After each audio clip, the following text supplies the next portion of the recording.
Aufgabe, die dem Denken gestellt ist heute, wie ich es verstehe, ist in einer Weise neu, dass es eine ganz neue Methode des Denkens verlangt. Dieses Denken ist in der Sache sehr viel einfacher als die Philosophie, aber im Vollzug sehr viel schwieriger und verlangt eine neue Sorgfalt der Sprache.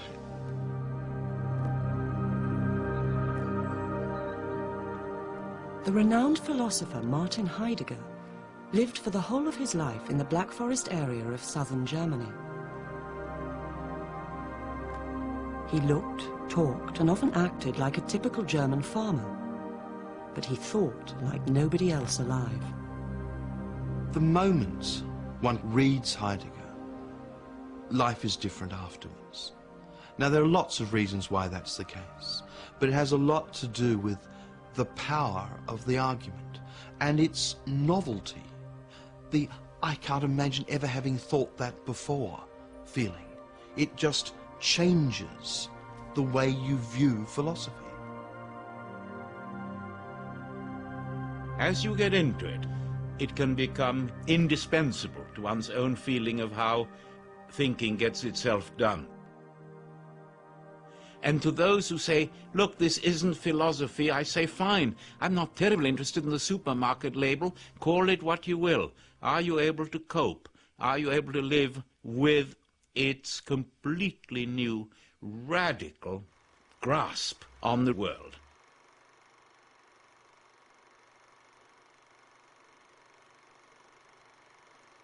More critical commentaries have been devoted to Heidegger than to any other philosopher apart from Aristotle.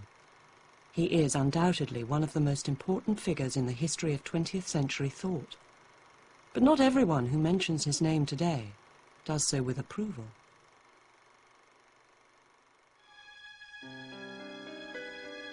Two decades after his death in 1976, he is widely revered, but also widely reviled. And the explanation has to do not with philosophy, but with politics. There are two uncontestable facts about Heidegger.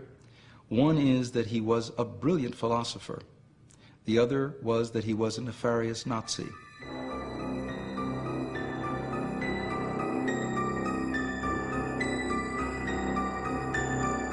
I don't really blame him for thinking that Hitler was the salvation of Germany. Lots of reasonable people thought Hitler was the salvation of Germany.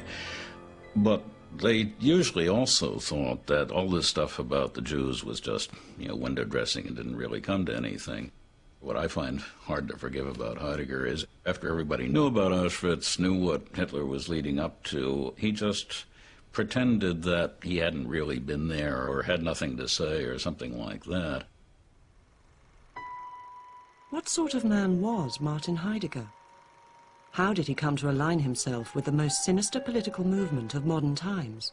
And to what extent should his Nazi involvement be allowed to detract from his status as a thinker?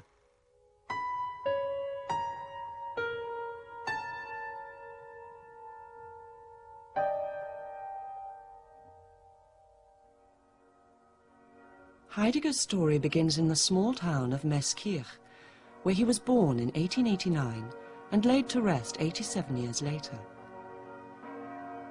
His parents, Friedrich and Johanna Heidegger, both came from peasant stock, but the family were comparatively well off, and young Martin never went without. His father was employed as a sexton at the small town's surprisingly grand Catholic church, and religious observance played a major part in his early life. He served as an altar boy, and seems to have decided before the age of 10 that he wanted to become a priest.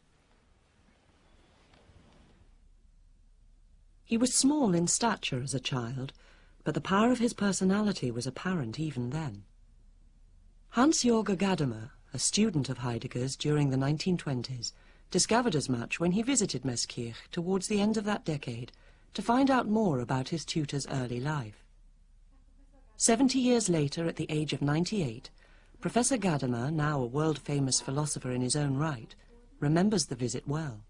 Ich fragte also einen alten Mann auf der Straße.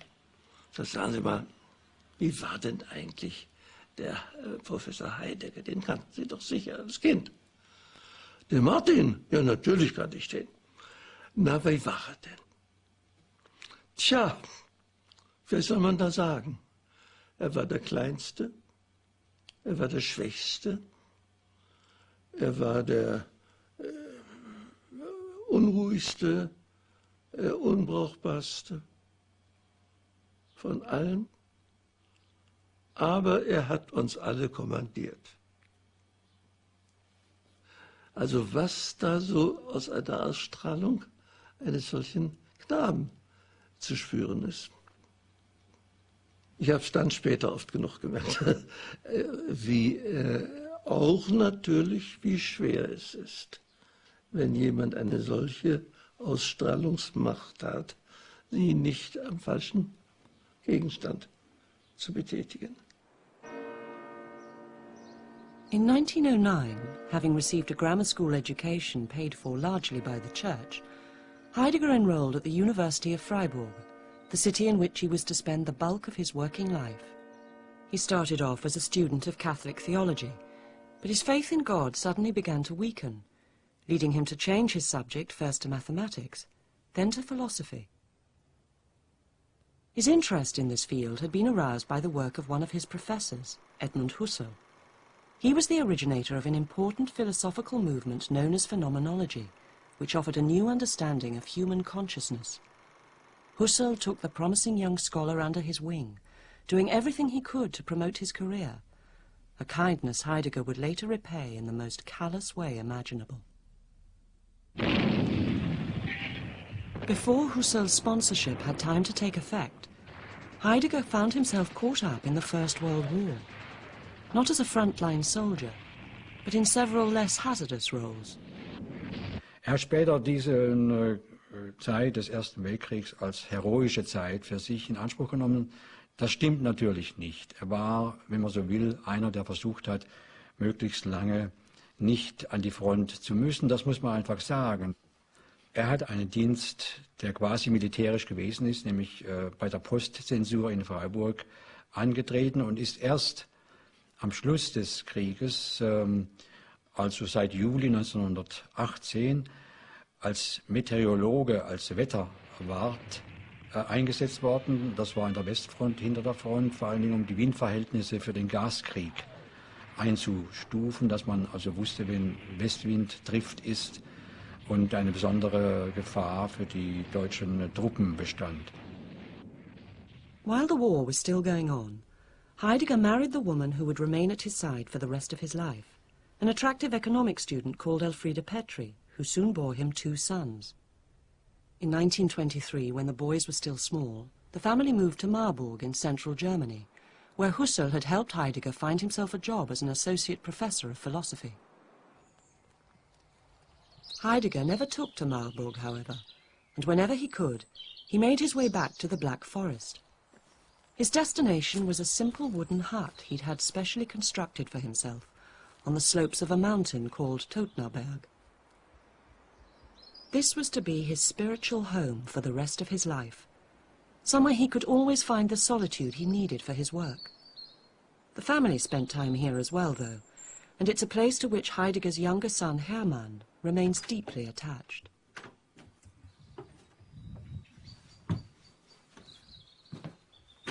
So, hier ist also unser Wohnzimmer. Da hinten ist die Küche, wo meine Mutter gekocht hat. Da hinten haben wir noch ein Bett. Wir haben alle Weihnachten hier oben gefeiert. Sind mit Rucksack und Skiern hier angekommen und haben hier das Weihnachtsfest gefeiert. So, jetzt zeige ich Ihnen noch das Studierzimmer. Das ist also das Studierzimmer, wo mein Vater viele Sachen geschrieben hat. Er konnte hier oben am besten arbeiten. Und dann saß er hier an dem Tisch und schaut auf den Stüben Vasen raus, auf den Brunnen. Der hat für meinen Vater eine besondere Bedeutnis. Wenn Sie heute hier auf der Hütte sind, Herr Heidegger, erinnert Sie das sehr an Ihren Vater? Ja, natürlich. Er lebt hier für mich noch. Und auch ich gehe sehr gerne hier rauf. Und wenn ich selber eine besonders schwierige Arbeit zu machen habe, sitze ich manchmal auch hier an diesem Schreibtisch und arbeite hier, weil das hier besonders gut geht. Todtnerberg had a profound effect on Heidegger's personality. His long stays there appear to have reinforced his sense of himself as a true son of the Black Forest, and before long he'd begun to cultivate a somewhat eccentric, rustic image. Heidegger's physique early on was a kind of invention of self. The insistence on peasant-style clothes, the Black Forest way of speaking, chopping his own wood, his lonely hut high up in the hills at Todtnerberg. Nothing, I think, would have alerted one to the immensity of the work and of the thought. Hans-Jorge Gadamer is one of the few people outside the philosopher's immediate family to have visited him at the hut. He vividly recalls Heidegger's curious manner and appearance, but he also remembers something else. Sah mehr so ein bisschen wie so ein, naja, so halber Monteur oder sowas aus, Handwerker oder sowas.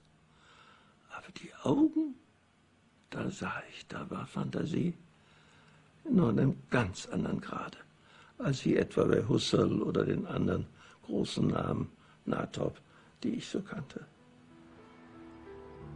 During the early 1920s, having broken decisively with the Catholic Church, Heidegger also began to distance himself from his mentor, Edmund Husserl. Whereas Husserl was intent on illuminating the innermost workings of the mind, Heidegger became convinced that what thinkers like himself should really be addressing was the ordinary person's everyday experience of the world. This conviction led him to write what is generally regarded as his masterpiece, the dense, evocative, strangely worded text known as Sein und Zeit, or to use its English title, Being and Time. This work is a tour de force of philosophical writing. One can't help in reading it to be simply amazed and astounded. It also, viewed historically, was the moment in which phenomenology, that which hitherto had been the dominant philosophical mode of thinking, was called into question, but called into question in such a radical way that it became almost impossible to go back to phenomenology and continue with it. At the heart of Being and Time, and therefore of Heidegger's philosophy as a whole, is one deceptively simple question. What is really meant by the verb to be? We all think we understand what we mean when we say that someone or something is. But do we? Or are we, as Heidegger thought, letting the familiarity of the word itself blind us to what is really the greatest mystery of all? Do we in our time have an answer to the question of what we really mean by the word being? Not at all. But are we nowadays even perplexed at our inability to understand the expression being? Not at all. Our aim in the following treatise is to work out the question of the meaning of being, and to do so concretely. Our provisional aim is the interpretation of time as the possible horizon for any understanding whatsoever of being.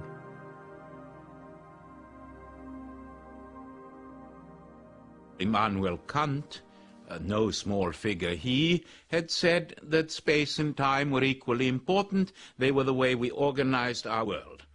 The very young Heidegger never forget. He's writing this as a very, very young man, says not at all. Space is an almost insignificant category. Time is the mystery. Time and human existence are inextricably linked, according to Heidegger.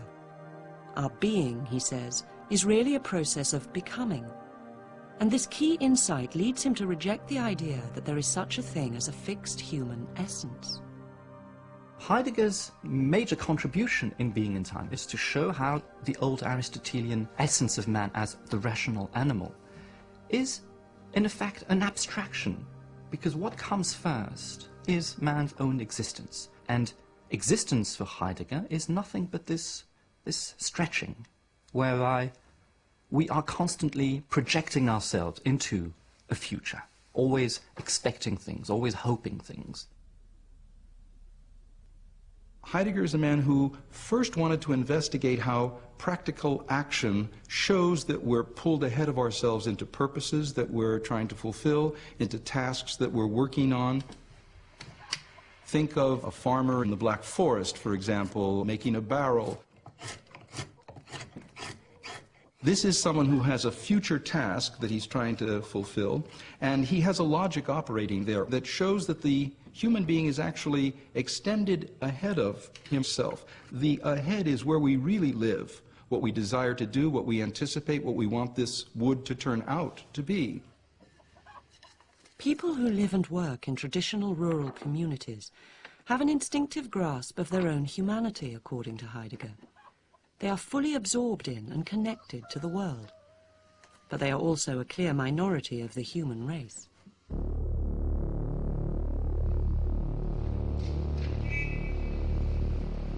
Heidegger argues that most of us, especially those who live in big modern cities, tend to lose touch with our individuality.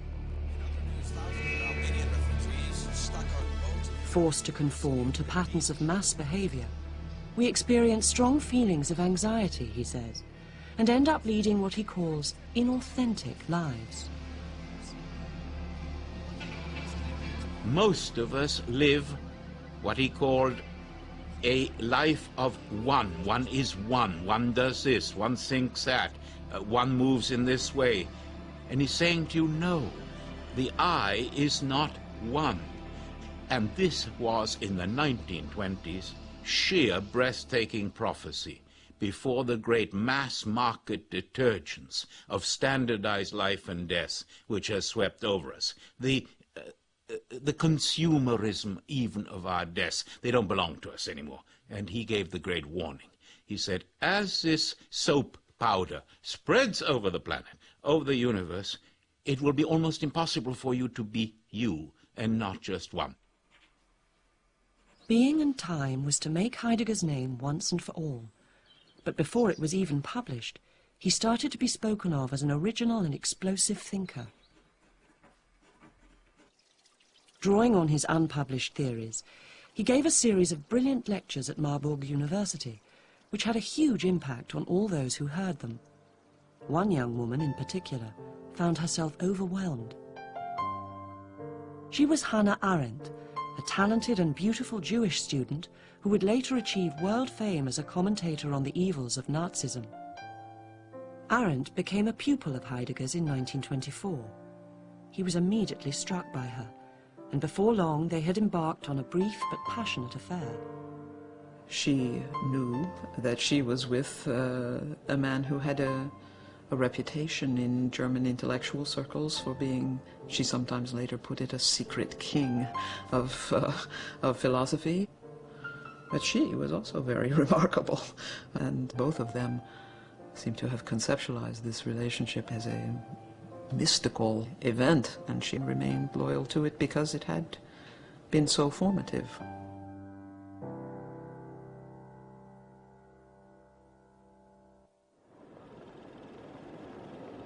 When Being and Time was finally published in 1927, shortly after his affair with Arendt came to an end, Heidegger became famous overnight. Despite its daunting complexity, the book was bought and read by educated men and women throughout Germany.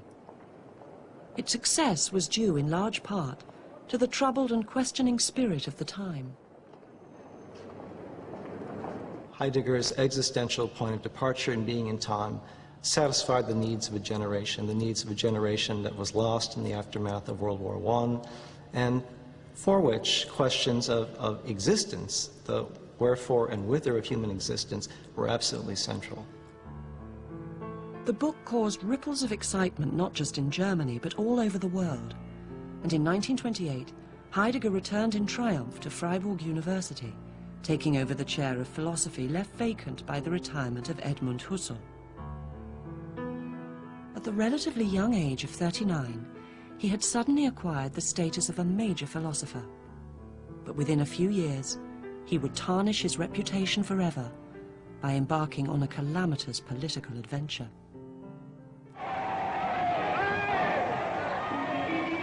On January the 30th, 1933, Adolf Hitler became Chancellor of Germany. He immediately launched a process of restructuring designed to eliminate so-called non-Aryans from public office and clamp down on all forms of dissent.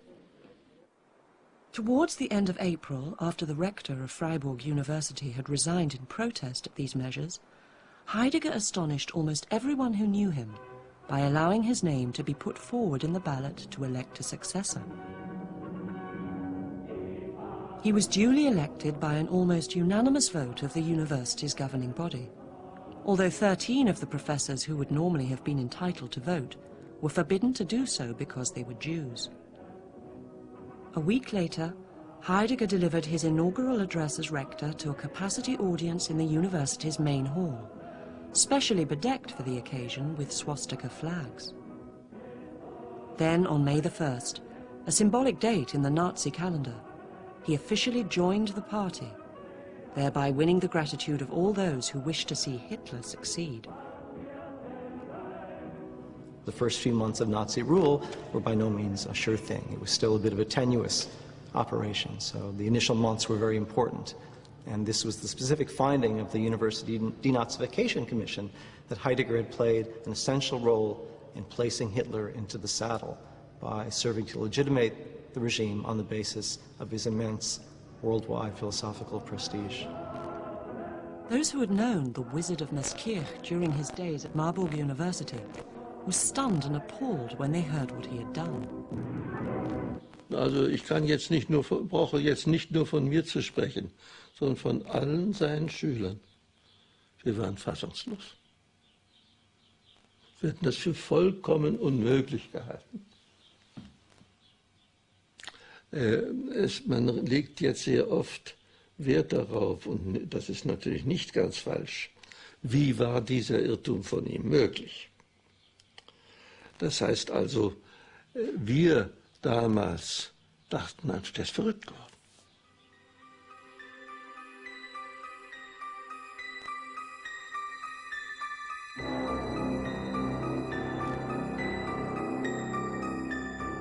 Why did Heidegger attach himself so firmly to the Nazi cause?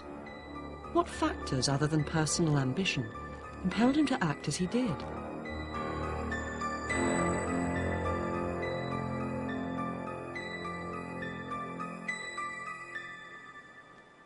Part of the explanation seems to lie in the closeted rural culture from which he and Hitler both emerged.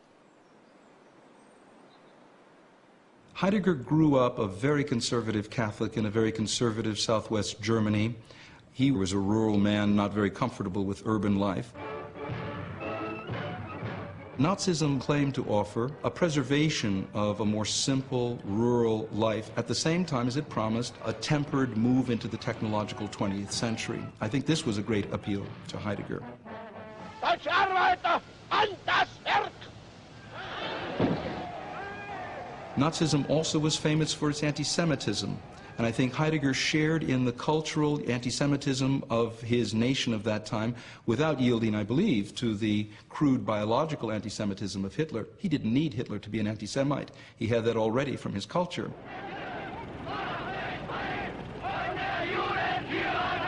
At the period of 1933, as far as I can see, Hitler did not promise the physical murderous destruction of the Jews, but an elimination of their roles in society in such a way that Heidegger would say, yes, he would agree with that. The claim that Heidegger was anti-Semitic is one that's often denied, not least by members of his family. His son Hermann, for instance, points out that the philosopher had many Jewish friends, including both Edmund Husserl and Hannah Arendt.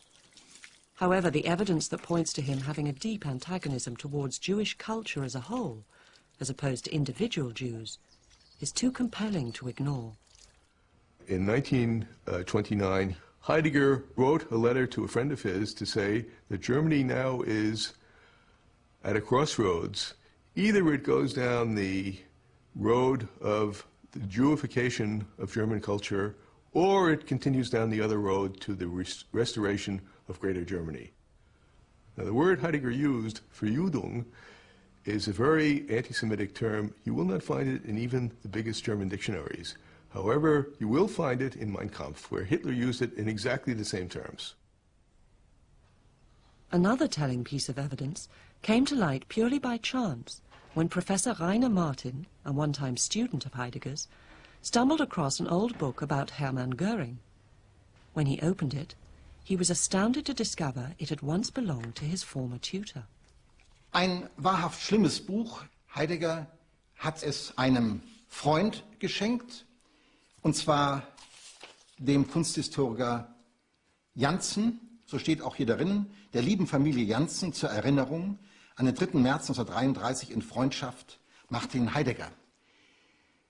Liest man in diesem Buch, und ich habe es natürlich gelesen, dann erschaudert einen, was ein angeblich großer Geist in jenen dunklen Jahren getan hat. Es ist ein widerwärtiges Schreibstück von A bis Z, mit Böswilligkeiten. Auch der Untermensch fehlt nicht, den es auszumerzen gilt.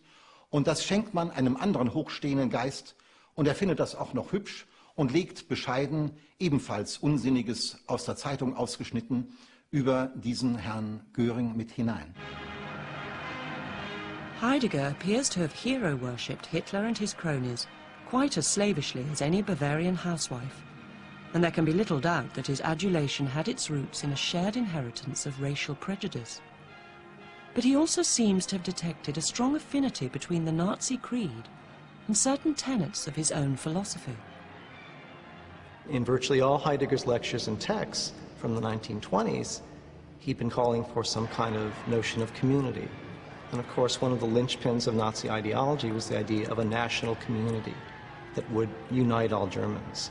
So when Heidegger put the hesitant approaches of his philosophy together with the realities of Germany in 1933, he thought that aspects of his texts and his doctrines had actually come to life. What he seems to have done is to have broadened the notion of individual authenticity and applied it to the people, to the folk. And I think that this led him finally out of the university library into the streets to identify with National Socialism, which he thought of as the realization of his own theory. Heidegger wasn't sure, however, that Nazism was safe with the Nazis. What Hitler needed, he thought, was a guide, someone who could ensure that the Nazi revolution fulfilled its true potential. Someone, that is, exactly like himself. Heidegger suffered, to be sure, from megalomania. He succumbed to the delusion, and one can only call it a delusion, that he could play the role of philosopher king, following Plato's problematic precedent to Hitler and the Third Reich. He thought he could get the ear of the new regime and be the eminence grise behind Hitler or whoever was going to run the country. And he seriously believed that if you got the right philosopher in the right place, things might be different. Germany would be revitalized, Europe would be revitalized, everything might be wonderful and different. Convinced of his ability to steer the revolution in what he saw as the right direction, Heidegger became not just a Nazi, but a Nazi fanatic, someone prepared to demonstrate his devotion to the cause by the most underhand means. We now know, we didn't know until recently, that he spent a good deal of time writing the most damning letters about colleagues, ratting on them to the local police and even the Gestapo for being politically incorrect or not enthusiastic enough about the Nazi revolution or for having been pacifists during World War I.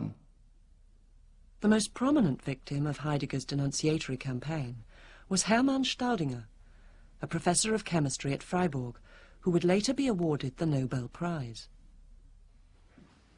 In Freiburg State Archive, Professor Hugo Ott has unearthed hard documentary evidence which shows that during 1933 and 1934, Professor Staudinger was hounded by the Gestapo purely as a result of malicious gossip passed on by Heidegger.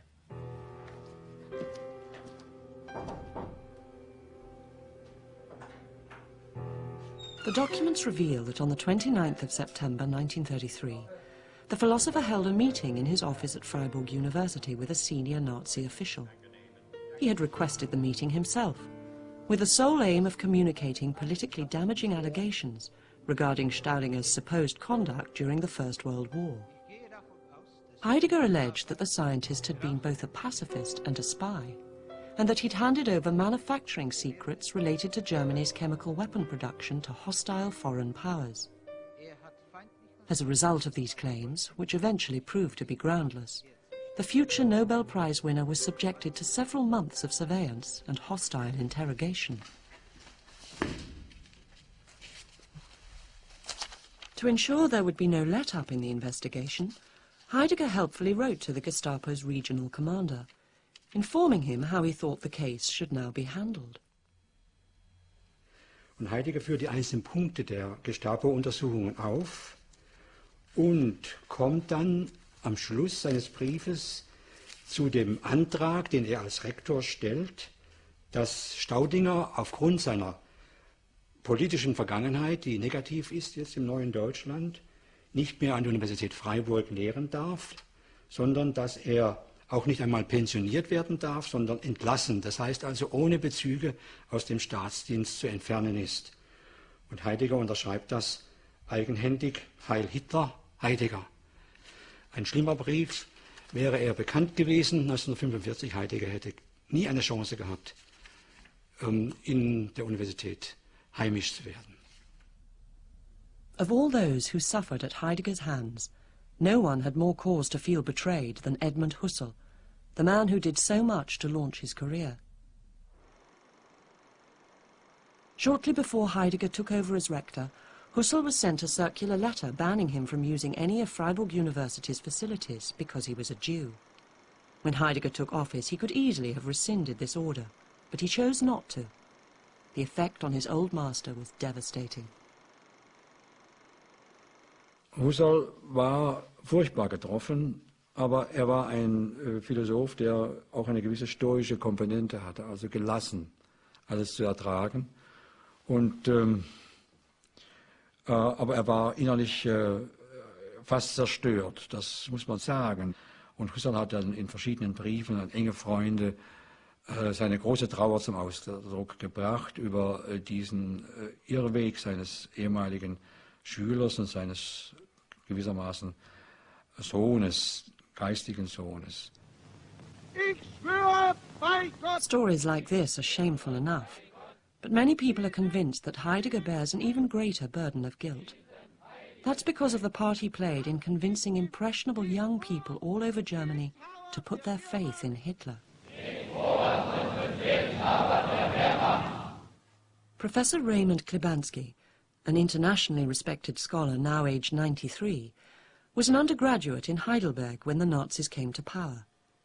He's convinced that Heidegger exerted a disastrous influence on an entire generation of German students. On the 30th of June, I was there, 33, he gave a speech to all the professors and students of Heidelberg, in which he urged the audience to abandon all these humanist and Christian ideals, not to let themselves be weakened by them, and to become true National Socialists. And here Heidegger is a guilty man, in the sense that he is responsible for the allegiance of a large part of the academic youth to Hitler. In April 1934, Heidegger stood down as rector of Freiburg University. After the war, he claimed he had done so in protest at Nazi excesses, but his real motivation seems to have been a deep sense of frustration at the meagreness of what he'd achieved.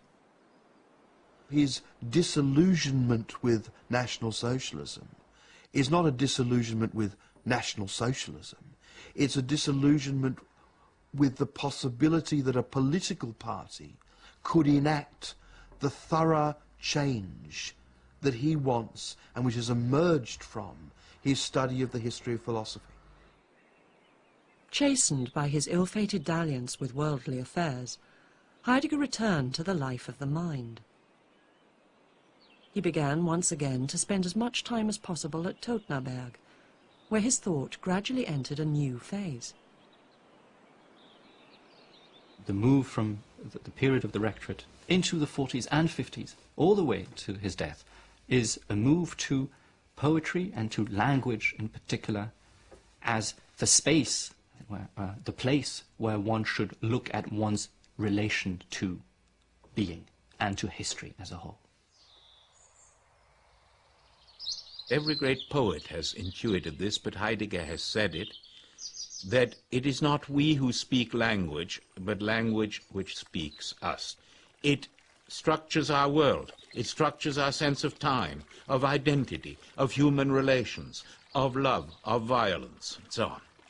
And so when Foucault very, very radically and brilliantly says there is no more man, there is no more author, etc., etc., when deconstruction speaks of language as an autonomous, inward-turning game, as a dance around an infinity of possible meanings, these are footnotes to Heidegger. From the collapse of his rectorship till the end of the war, Heidegger took no further part in public affairs. But official records recently discovered in Berlin show that he remained a member of the Nazi Party until the day it ceased to exist, a fact few people realized, even at the time.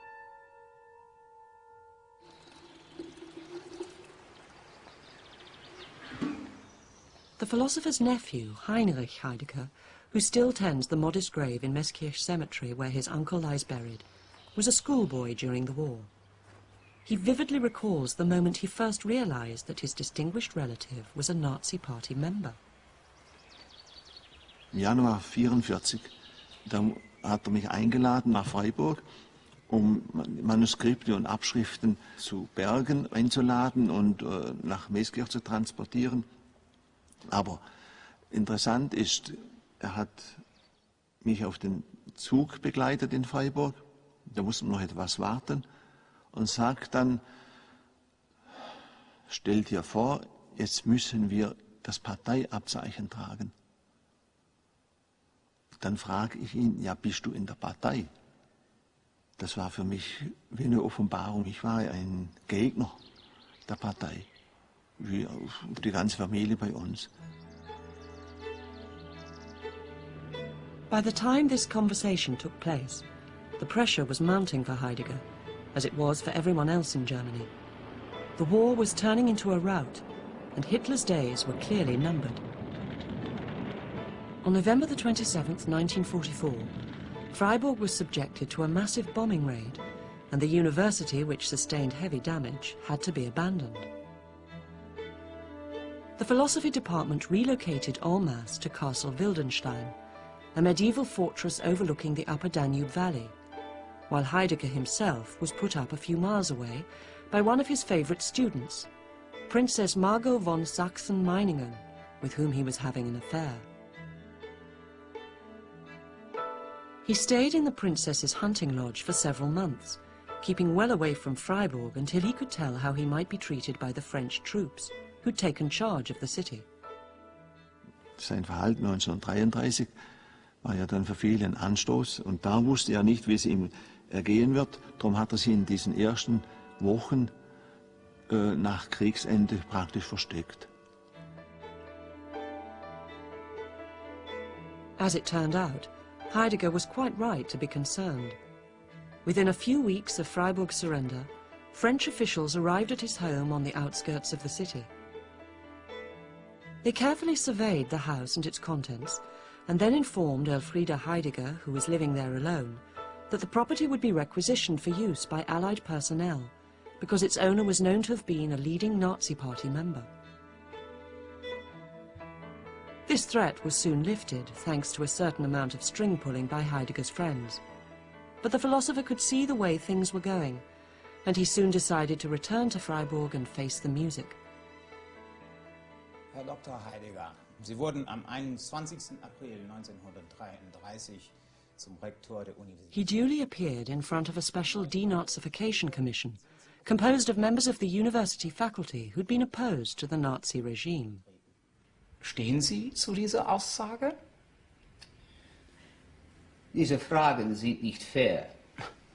He was subjected to rigorous questioning, but he put up a spirited defense to all the accusations leveled at him, and the proceedings dragged on for several months without any firm conclusions emerging. Eventually, to try to resolve matters once and for all, the commission members wrote to a former colleague of Heidegger's, the respected philosopher Karl Jaspers, asking what course of action he would recommend. Jaspers replied that Heidegger's unfree and dictatorial mode of thinking meant he should be banned from teaching for 5 years, and this is precisely what the French military authorities eventually decreed. The true effect their action had on him has only recently become clear. Heidegger hat selbst ja einem Biografen gesagt, er sei zusammengebrochen im Zuge dieser ganzen Untersuchungen. Er stellt das aber in einer Weise dar, die nicht haltbar ist. Er ist in der Tat zusammengebrochen, er war suizidgefährdet, ist gerettet worden und hat dann einen mehrmonatigen Aufenthalt antreten können mit Hilfe seines väterlichen Freundes, des Erzbischofs Konrad Gröber aus Meßkirch, der ja für ihn wichtig gewesen ist von Anfang an, konnte er dort in einem Sanatorium wieder geheilt werden. Heidegger was now at his lowest ebb, and yet within a few years he would stage a remarkable recovery.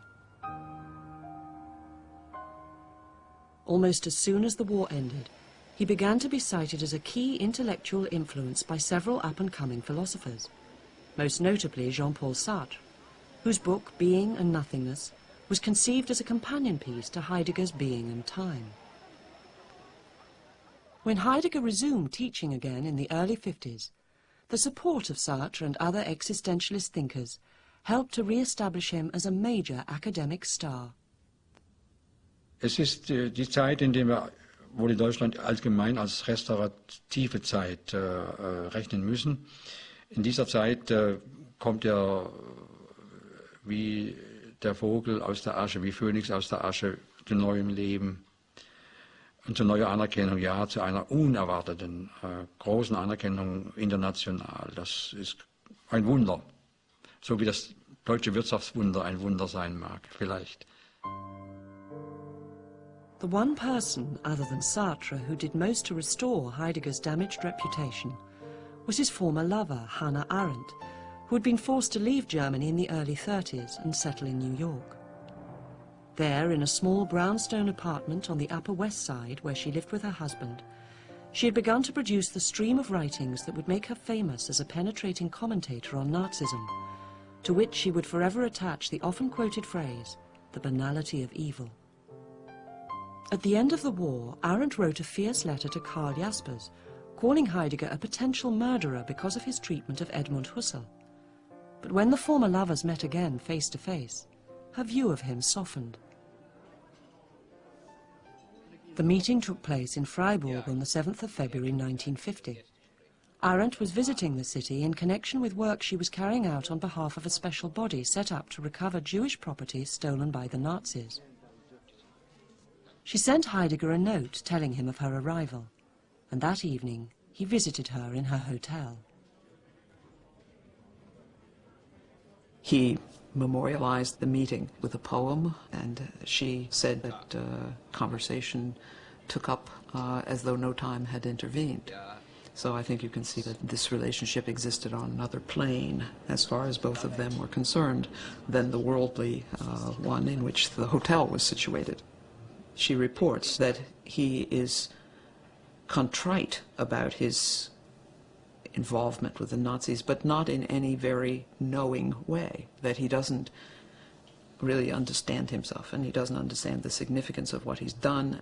She'll exchange letters with Karl Jaspers in which they shrug their shoulders and say, it's his character.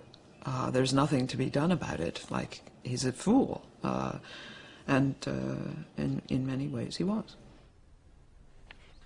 Hannah Arendt never entirely forgave Heidegger for his Nazi past, but she does seem to have accepted most of his explanations for what he did during the Third Reich at face value. She worked tirelessly from 1950 onwards to promote his work in America, thereby completing his extraordinary rehabilitation. Hannah Arendt had publicly taken position against the Nazis. She was known to be Jewish. She emigrated to America. The fact that she would defend Heidegger made it look as if there was finally nothing to reproach him with. What is perhaps most troubling about Heidegger's post-war revival is that he never apologized for what he had done during the 30s, or uttered a clear denunciation of Hitler and his crimes. Even the murder of 6 million Jews was an event about which he seems to have felt no obligation to speak. He resumes teaching, and literally the philosophic and literary world looks to him. Come on, speak out. Say something human on the horror, on the Shoah, on the genocide, on the Holocaust. Nothing. Nothing. Now that's where my bafflement and rage begins. When Heidegger died in 1976, it was the sage who was remembered in all the obituaries, not the practicing Nazi. But as the full extent of his involvement with the Third Reich has come to light over the past 20 years, a painful reassessment of his place in the history of philosophy has slowly begun. It's still not clear what the verdict will finally prove to be. He may well come to be seen as the greatest thinker of our age, as his supporters predict. But it's also possible that the grave defects of his personality, his arrogance, pettiness, and lack of human feeling, will rob him of the status he thought he was destined to achieve. There are a lot of cases of bad men writing interesting books, and Heidegger is just a spectacular case of that sort. He stumbled into a situation that he didn't have the character to get himself out of, and for the rest of history he's always going to be stuck in the trap in which he mired himself.